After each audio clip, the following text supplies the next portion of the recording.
Hello and welcome. I am Stacey Thomas, author, ALS advocate, film producer, and talk show host. I'm here to motivate, educate, and entertain. Join me on YouTube every Wednesday at 7 p.m. Stacey Thomas Talk Show, where we have powerful discussions centered around health, relationship, careers, and everyday conversation. Follow me on Facebook, I am Stacey Thomas. On Instagram, Stacey Thomas Talk Show. And don't forget, I can promote you too.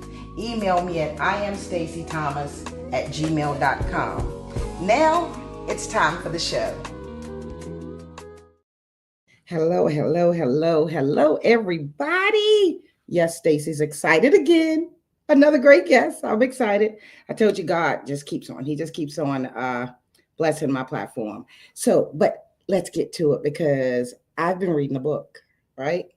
I say that because Stacey hasn't been reading a lot because she's always writing on her own things, right? But I've been reading a book.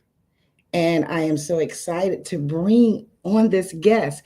And just to tell you a little bit about her, Ally Dalsimer, and I hope I'm saying her name correctly, is an award-winning author, experienced life coach, and certified facilitator. Look at Stacey putting on the glasses. During her 30-year environmental career, Ally authored or co-authored more than 50 articles, technical reports, proceedings, book chapters, and brochures, co-founded and managed multiple conservation efforts, and received numerous awards. Ally earned a master's in public policy, environmental law, and economics track from Georgetown University, and graduated Phi Beta Kappa from the University of Richmond with degrees in English and psychology. She's a member of, listen people, if you want to know what they stand for, Google it or ask Ally.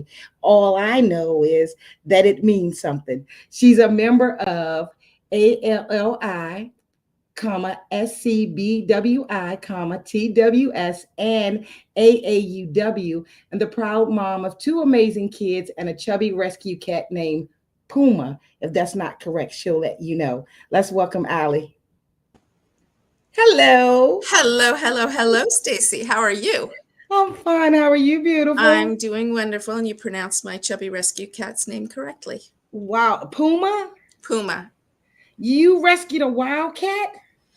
So, well, we've actually rescued, I've never owned a cat that wasn't a rescue cat. All my cats have been rescue cats. So I've had 8 or 9 rescue cats. Oh, wow. Yeah. Well, listen, I don't know.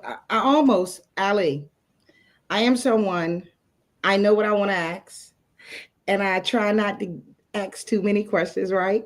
But then, Ally, I didn't run across your book. We share someone in common, Cyrus Webb. Mm-hmm. So Cyrus says to connect with Ally. I am one that will immediately look someone up and say, okay, why is he telling me to connect with Ally, right? And your book, and I want to show this, It's Okay Not to Be Fabulous Every Day. It is definitely a title that catches attention. And before I get to the book itself, Ally, how do you go law degrees, other degrees, and you end up writing a book to maybe motivate or inspire others? Yeah. So the thing about graduating with an English degree or a policy degree is it really qualifies you for nothing, but prepares you for everything. So I think it's too much for our time to go into much detail, but I did spend 30 years working in careers to try and basically, help save the bugs and bunnies of the planet, and ended up losing that job. We went into COVID, ended up running for office because I was really unhappy with my current representative. We did a lot of good things. I wasn't successful, but the run was worthwhile because we made a difference. And the incumbent did change his position on a few policies, which were significant to me. So it was a success in that term. But, as you know, it takes 3 times really before somebody can win the office. My mother died while I was running for office. And so I really wasn't emotionally or psychologically prepared to do it again. Then my children ended up going off, and I found myself living alone and struggling. It was the first time I'd lived alone since the 80s. And, you know, I wrote this originally as life advice for my kids. It was just some notes. Then I ended up writing the full book as almost a journey of my own self-healing and motivation. Come out of my depression and learn to accept who I was, learn to love myself, learn that my dreams were okay and pursue them, and shared it with some folks and received a lot of feedback that I really needed to put it out there for other people, and ended up putting out the book. So it's not a traditional, I got an English degree and decided to become a writer. I got an English degree and a psychology degree and thought I was going to go into psychology, ended up bartending for a few years. Um, Personal things led me to move to DC, and ended up getting a job with a nonprofit environmental foundation. And that started me on this 30-year career, which, as I mentioned, the position was eliminated by the administration of the time. So it's been a convoluted, I stumble along and find your career kind of life for me. But I feel like I have finally landed where I was meant to be. That's interesting because from reading your book, I came to like not, I didn't want to take over your story and put myself in it. But a few things after reading your book made me think about my own life. It's something how we do different jobs. And I don't know if you were like me, but I always wondered, why am I here? Why am I doing this? What's the reason? I don't like it. And then not until I got older, not until I went through things, listen, I'm not making it about me, but just what I got from your book. Between the jobs, losing my mother, um, I had an awakening. It's so I guess my awakening was, do you, Stacey, what makes you happy? Life isn't promised. And something else you touched in your book was regrets. I'm not going to have those regrets. Is that what happened? Like all those things together, or was it your mother, or just a number of things that just like put fire up under you, Allie? Well, first, let me say that it really makes me happy to hear you say that you were able to put yourself in that story. The reason I eventually put this book out there is because I wanted that to happen. I wanted other people, I call it, through people who are going through life's inflection points. They're going through major changes in their lives. They're facing fears. They're facing new challenges, whatever that is. When you're young, it's leaving home for the first time, or going to school, or starting a new job, or losing a job, or breaking up with your fiance or long-term boyfriend, or losing a parent or a spouse, or whatever those challenging, turbulent times are. That's who this book is speaking to. And if you put yourself in that book and we're able to identify with portions of it, that just makes me so happy, because that's what I wanted. That's It, exactly what I wanted. in so many ways, and because I'm an honest person, at least I try to be honest. There was something I read in the beginning, and I says, well, yeah, I've heard that before, or I've told myself that before. But then the more I read, it was, yes, you've heard it before, but did it sink in before? And did you receive it the way you're receiving it now? Sometimes we hear someone say something and we hear it, but then someone else says it and we really hear it. And with this book, and it's almost like your book made me want to act like Cyrus or a lady named Ellen Suttereth, bring you on and diagram, just go through the whole book. But we're not going to do that because we want people to read the book. But I was said that I was going to tell people the book, and you even said it in the book, it's not just for one group of people. It's not just for one particular size or based on the way you look. The book is for everybody. It could benefit people if they take the time to sit and be honest with themselves. And to start off, like, I just want to touch a few things in the book. Um, the first thing that really grabbed my attention is something that I live by and I say. You said that we already have been taught what it takes to be, I guess, good people, kindness, goodness, and being humble. You said we learned it in kindergarten. I wonder how many people, when they're going through life, sit back and go back to Allie.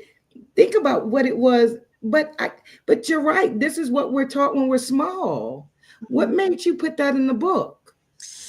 Well, there's, as you said, there's nothing in that book that's super original. Oh my gosh, it's never been ever said before, because it came from an entire tall kitchen cabinet full of sticky notes that I had given to myself. And be good, be kind, be humble were 3 bullet points on a square sticky note that sat on my cabinet. I looked at it every day. Try, do or do not, there is no try. Yoda, that was on there. There's still time to change the road you're on. All these, I looked at these all the time. They're my mantras. So I never forgot them because I lived by them and I taught them to my children. And Wow. so I think, even though we may have all heard this, maybe this is why the book spoke to you a little bit, is because instead of just saying them, I tried to describe them, or I try to offer a personal anecdote, or some way of sharing the deeper meaning behind each of these things. And in that way, hopefully people can relate to them within their own lives. And you did a great job, because I left this part out. I always, when people say, Stacey, you're nice, or Stacey, thank you for doing such and such, I've said to people, I'm going to treat you the way I want to be treated. And you said in your book, do unto others as you would have others do unto you. And the more that I read your book, I realized that's it. That's it. The world would be a better place. We would feel better if we treated people better, and in turn we were treated better. Mm-hmm. Yeah, you got really, you had me taking notes, Allie. You had me taking notes, not necessarily for the interview, but just for myself. And you even mentioned, I believe, in the book, that it is a book that if I'm having a down day, whether it be about myself or something that's going on, it's nice to know I can look in that book to get a pick me up. I said, when I thought about what describes her book and the way she's writing, I said, Allie's book, she's giving it to you straight with no chaser. I just really like that. So now to talk on things about people. Choices, Allie. What is it that you want to tell us about choices, and the things that, the circumstances or the situations we're in, our choice, and how it can affect, what does it do for us? Well, I think the most important thing to realize is you do have a choice.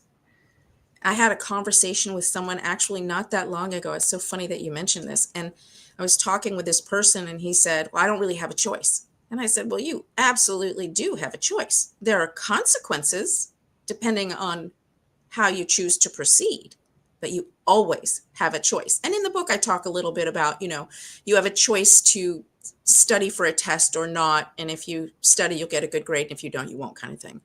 But the reality is that we always have a choice, and our choices have consequences.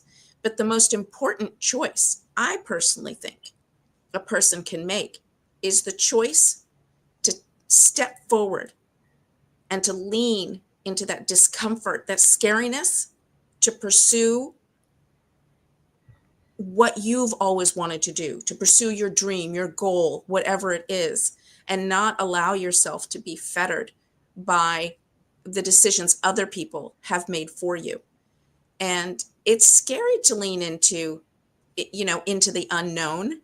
But if you think about it, what's worse?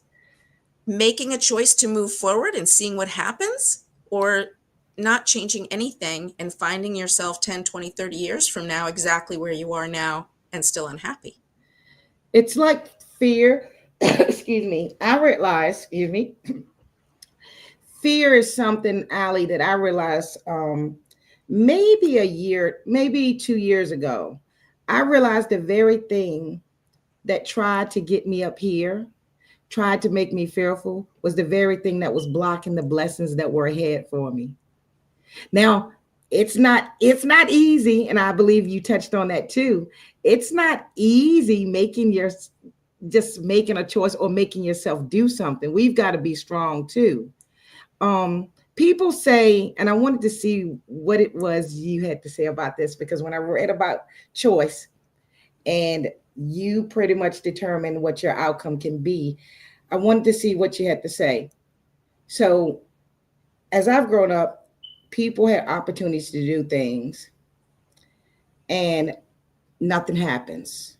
They didn't put any effort toward it. They didn't do anything, but they come back and say, "Oh, God didn't mean for you to have that." I thought about that. And what you said about choice, it wasn't that God didn't mean for you to have it. What choice did you make? What do you say? Well, first, I want to go back a step, because if you are experiencing fear, I don't know if you know this, but biochemically within your body, fear and excitement are indistinguishable. They're the exact same biochemically, neurologically.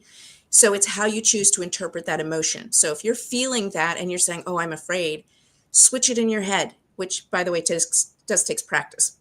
Got to work on that. But Yes. if you're feeling that fear, you say, "You know what? No, I'm not scared. I'm excited.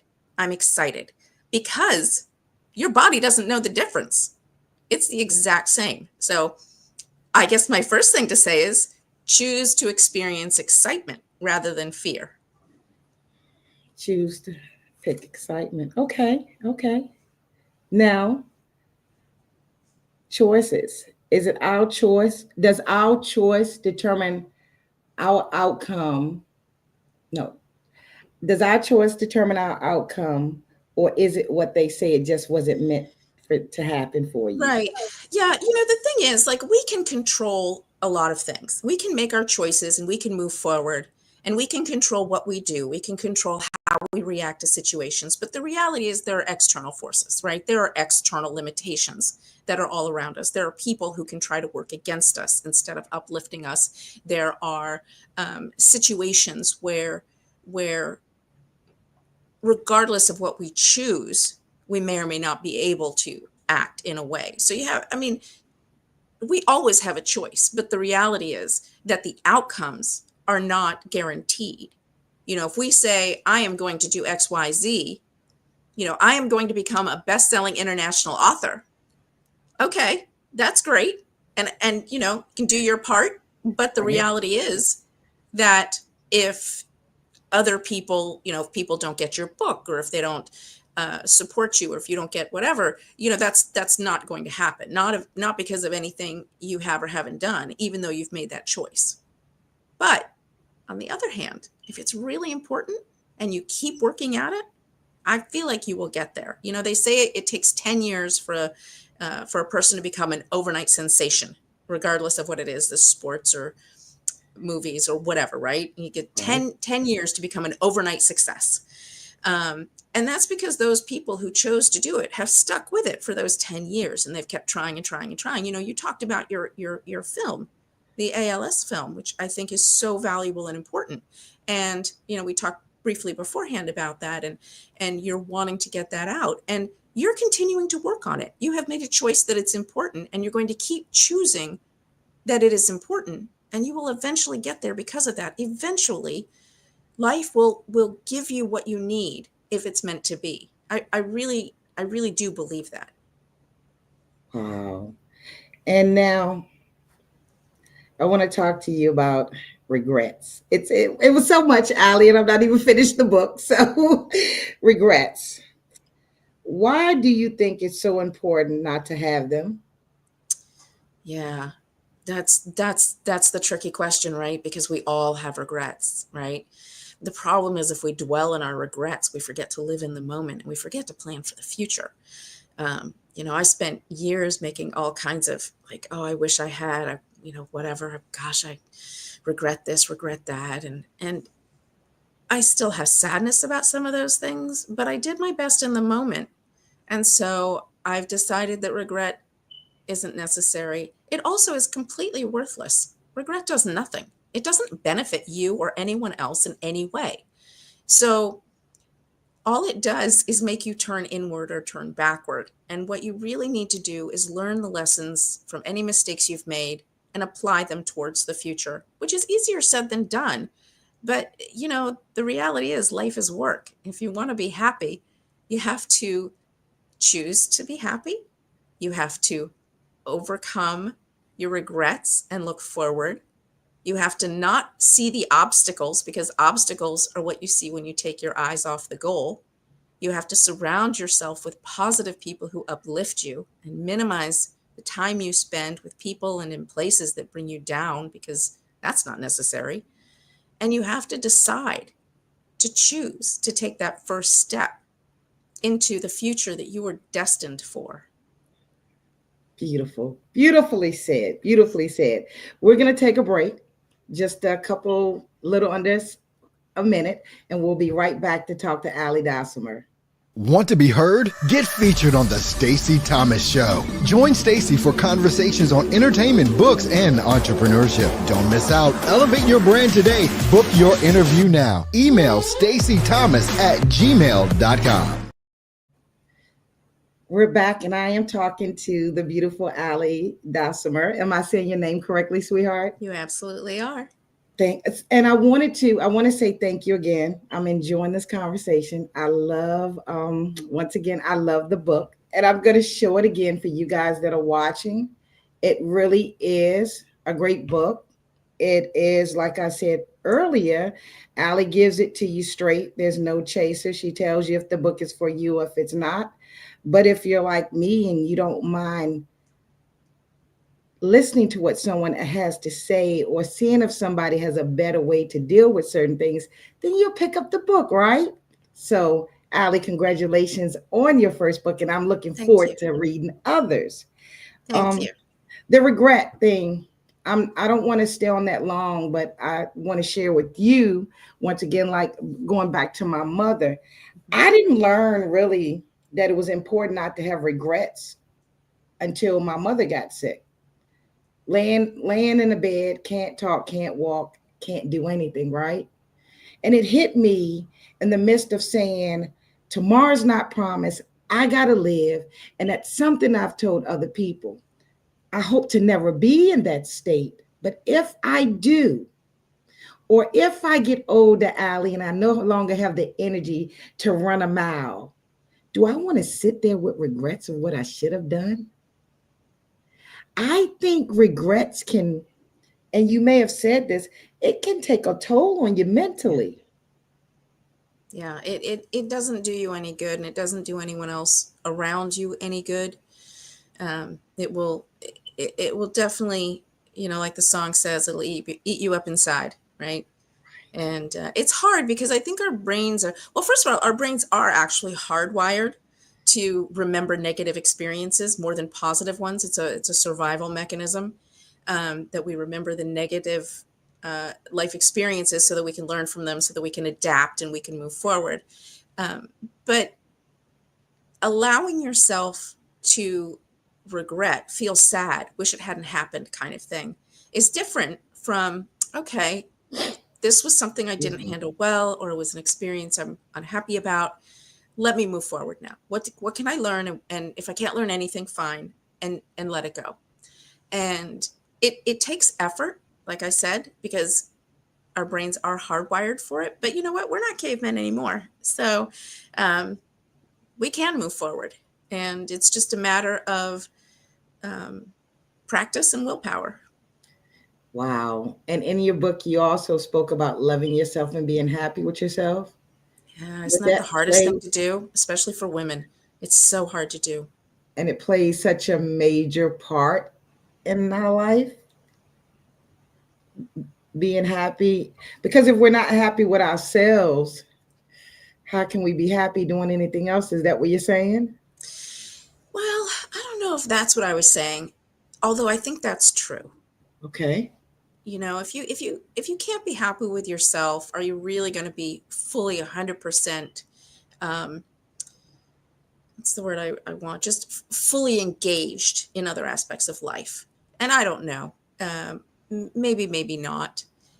But I think learning to love yourself allows you to fully embrace your potential, what I call your inner fabulosity, and allows you to stop worrying about what other people are saying and thinking. You know, if you know that you are a good person, if you know you are doing your best, and you've got somebody who's critical of you or mean to you, it matters a whole lot less when you love yourself and you're comfortable with yourself, because when you don't love yourself, you're hearing, oh my God, they're right. They're right. And they're not right. You know, so I think that is the biggest benefit of really learning to accept who you are and love yourself, flaws and all. You know, it's our imperfections that make us truly unique and special. And if someone doesn't like you, fine. You don't have to be with them and they don't have to be with you, because there are plenty of other people that you can be with who do like you and who will uplift you and who you can uplift in return. And those are the people you should be spending your time with anyway. I love it. I'm telling you, you had me smiling through the book. You had me reaching over to my pen to write things down. We was in a meeting on campus today. They're talking. I've got my phone up and I'm reading my book on my Kindle. I'm sure someone beside me probably said, what is she doing up there with that phone? But I want to talk about, without holding you up much longer, the way you spoke about when you decided to run your campaign and you didn't win, but please share with us the blessings you got from but how you were blessed. That campaign, and I said this to someone earlier, that campaign taught me that I really can do anything that I want and that I am a kick-ass woman. Like that campaign, I went through so much. I have so much admiration for candidates who run campaigns like I did, where they don't take any corporate funding and they run an independent campaign based solely on the issues, and they're not willing to play those political games, and they work 14 16-hour days, and they're out there and they're doing it because they truly believe in what they're doing and they want a better life for the people in their community. And it's not just in politics, that happens in nonprofits and all kinds of people, and anybody who can do that has to know that they can do anything, because the obstacles are ginormous. And if you can get through that and you can accomplish it, and especially the incumbent changed his position. That man changed his website to copy our website. He changed his flyers. He took credit for stuff he didn't even do because I had said he hadn't done them. And in the end, he signed on to 3 different bills that he had not previously signed on. So as far as I'm concerned, we were a huge success. And I'm proud that I did it. I'm proud that I survived, and I'm blessed that my son was able to. It was during COVID. He took a year off school to advise me on the campaign. He managed it early on, and then he was my political advisor. And we spent so much time together that I feel a little bit about my daughter. She got a little bit pushed to the side for a while, but I made it up to her later.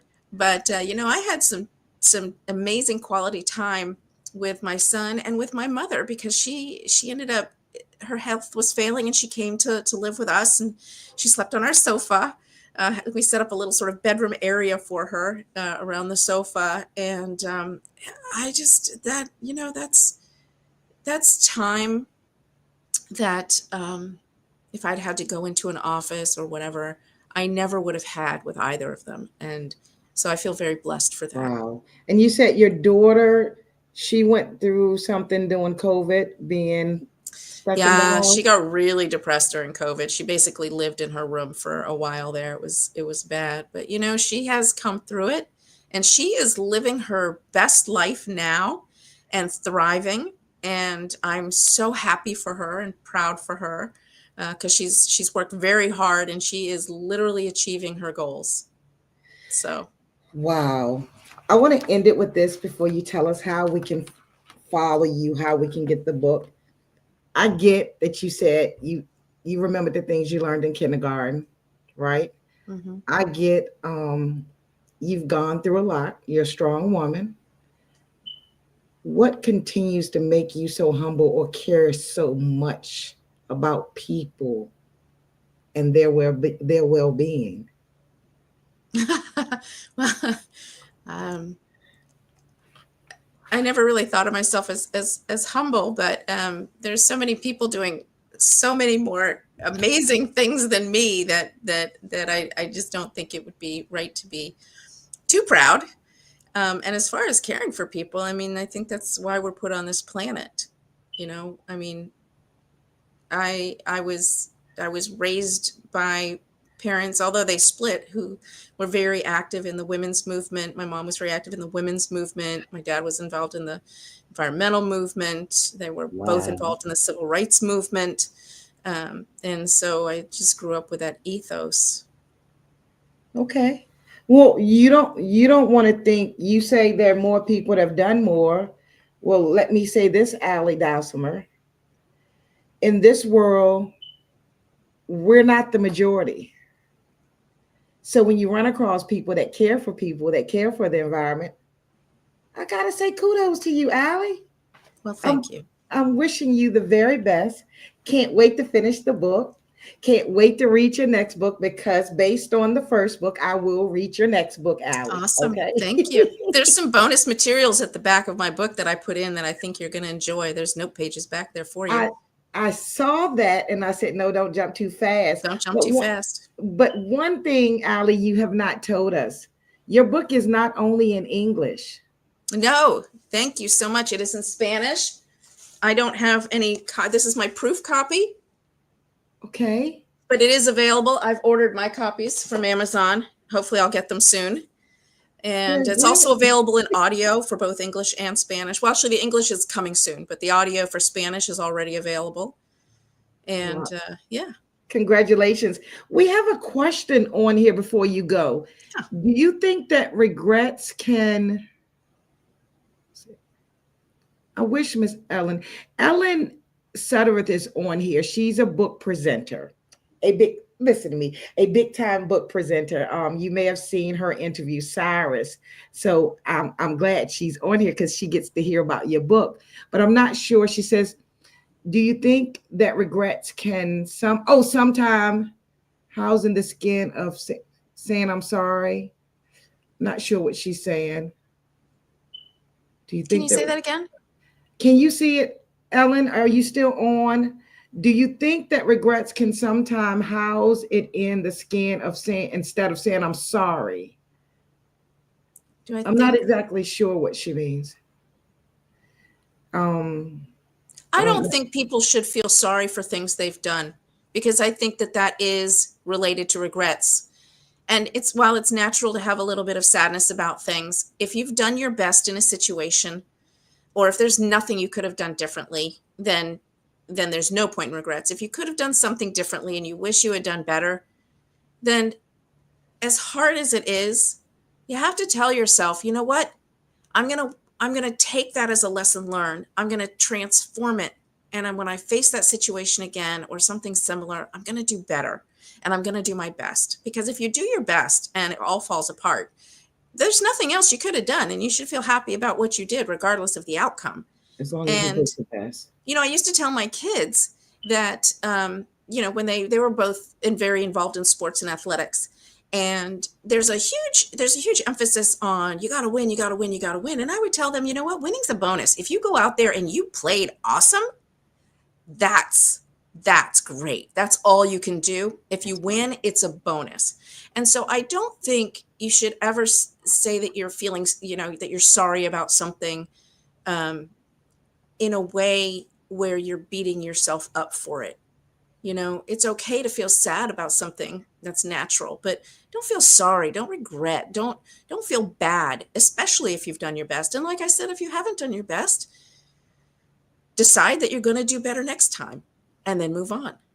Wow. So, Ellen, I'm cleaning my glasses because obviously that could have been the problem. But Ally, you answered her question. You answered her question. Ally, it's been great having you here. Well, thank you. It's been really great to be here. And if anybody has other questions, I am available on email, ally@allydalsimer.org. You can find me on social media. I'm the only Ally Dalsimer out there. Just Google and you'll find me. And if you have questions, I'm happy to chat with anyone anytime. And give us the name of the book again. Sell yourself, Ally. It's okay. It's okay. So the book is called It's Okay Not to Be Fabulous Every Day, A Journey to Self-Discovery. Wow. And I love it. And Ally, I will continue reading the book, like I said, and I am excited for you. Thank you. Anyone that writes like that, in my opinion, and can keep a reader's attention, you're going to do great things, Ally. Hey, you ran for Congress, Ally. There's nothing you can't do. I'm not going to be surprised at anything you do. Have a great one, and thank you again. Thank you so much, Stacey. I loved being here, and I very much appreciate you and all you do as well. Thank you, sweetheart. Good night. Hey, what do you think, guys? That was another great interview, right? Follow Ally Dalsimer. She's on Facebook. I will post her book again, right? Check the book out. Hey, I'm not going to promote something that I don't like. I'm not going to come up here and tell you a tale. So, in the midst of you not stressing about yesterday or worrying about tomorrow because you might miss living today, Ally's book got something to make that statement even better. Until next time, have a great one, everyone.